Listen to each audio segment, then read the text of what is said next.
Today I'm going to show you some things you can purchase at an Asian grocery store, in particular Korean products. And I'm doing this because a lot of people have told me that every time they enter an Asian grocery store, they want to buy things, but they just feel overwhelmed with all of the products. But before we begin, if you live in Amsterdam, here are where the Asian grocery stores are located. Most of them are Chinese grocery stores, but they do carry a lot of other Asian products.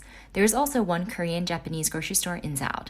But the Asian grocery store I go to is a Hong Kong grocery store because it's nearest to where I live, and they carry a lot of essential Korean products that I need to cook my Korean meals with.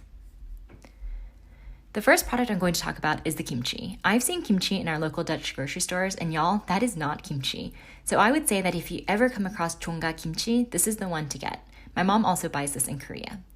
The second item you can grab is mandu, aka Korean dumplings. Bibigo is my go-to brand for dumplings. They have a variety of flavors, and for these, all you have to do is spray some oil on top and air fry it, and you have a meal. The third item is my favorite, and I literally cannot live without this, and it's ramen. You can also buy this at your local Dutch grocery store, and I actually have a whole video on making ramen. It's spicy, it's warm, and it's just guaranteed to make your unhappy day happy again. This fourth item is the seaweed snack.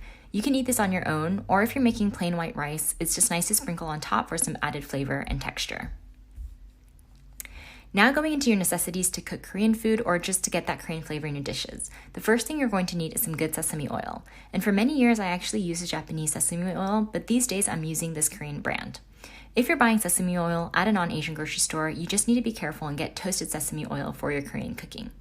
Second, you're going to need soy sauce. This is the brand I like to go with. I use it in my sauces, stews, fried rice, basically anything whenever I want to make something taste more Asian.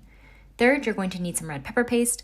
Both of these brands are well known. Red pepper paste is spicy, but also has a slight sweetness to it.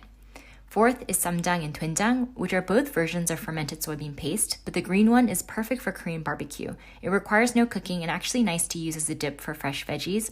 And this brown box is doenjang, which is used to make stews and is more for cooking with. And I would liken it to miso, but it's just saltier and a bit heavier.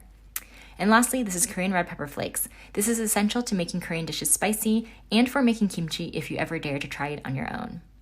Now we are at my favorite part of Korean foods, which is the alcohol and dessert. I was actually surprised to find kas here. It's a light beer, and it's basically like a Heineken, as in that it's on tap in a lot of Korean restaurants and just a go-to beer. Another item you can try is soju. The one I'm holding is quite popular, and so is the next one I'm showing.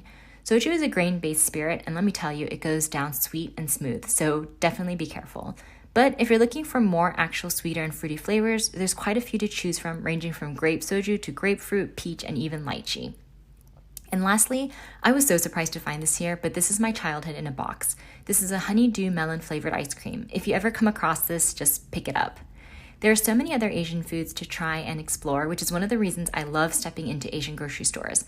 And hopefully the next time you step into the store, you feel a lot less overwhelmed with what to buy.